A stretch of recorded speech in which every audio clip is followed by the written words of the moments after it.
जब से पवन सिंह एक्टिव हुए हैं गाना गाने के लेकर, तब से सब कलाकार के बैंड बज गया है। लगातार बैक टू बैक गाना लेकर आ रहे हैं, वो भी पूरे हिट। बाकी के ऐसा लग रहा है कि लापता जैसे हो गए हैं। इस सप्ताह यूट्यूब एक लिस्ट जारी किया है जिसमें पूरे भारत के गाने वाले को लेकर, जिसमें भोजपुरी से सिर्फ पवन सिंह के नाम है टॉप 4 पे और खेसारी लाल के नाम है 8 नंबर पे। इसे क्या कहते हैं आप कमेंट करके बताना, पावर या कुछ और। पवन भैया से आगे, पवन भैया से आगे, पवन सिंह से आगे, पवन सिंह से आगे जाने में दूसरा जन्म लेना पड़ेगा बेटा।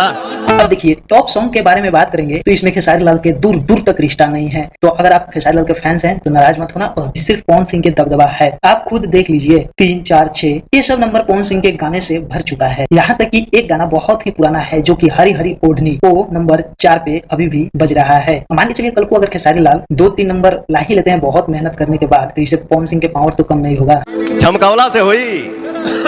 आप क्या कहते हैं कमेंट करके जरूर बोलना भाई मेरे, और मेरे चैनल को सब्सक्राइब करना ना भूलना अगला वीडियो देखने के लिए। तो चलिए फिर मिलते हैं अगले वीडियो में, तब तक के लिए